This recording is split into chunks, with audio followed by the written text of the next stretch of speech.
Hi and welcome to this week's video report.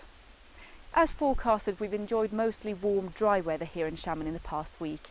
And as the sun came out, so did the crowds, and it's been quite busy in the town centre. However, it's still possible to escape the crowds if you want to.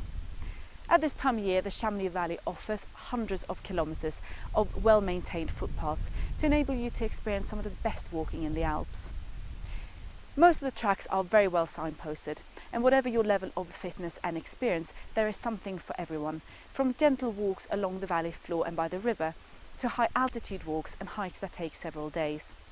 If you want to get up high, then the lift system can bring you to some of the higher altitude paths, where you can really take in the mountain panorama.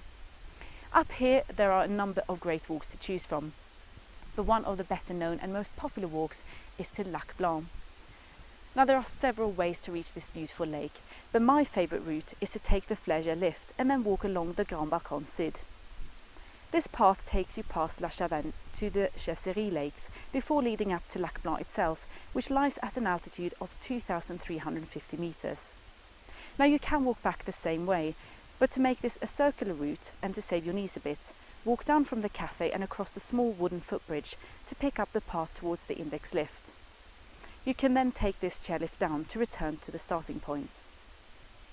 Although the majority of this walk is on relatively gentle terrain, the section just before you reach Lac Blanc is quite steep and rocky, so ensure you wear sturdy footwear. This route will take you about 3 hours, but it's well worth the effort. If not for the wonderful views, then for the delicious blueberry pie that they serve in the cafe.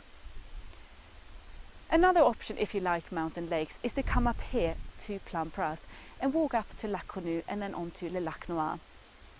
Although there are no cafes or other facilities by these lakes, they offer an equally stunning view in a more quiet location. This walk, however, is better suited to more experienced hikers, as the path is rather steep in places and there are several sections where you have to scramble over rocks.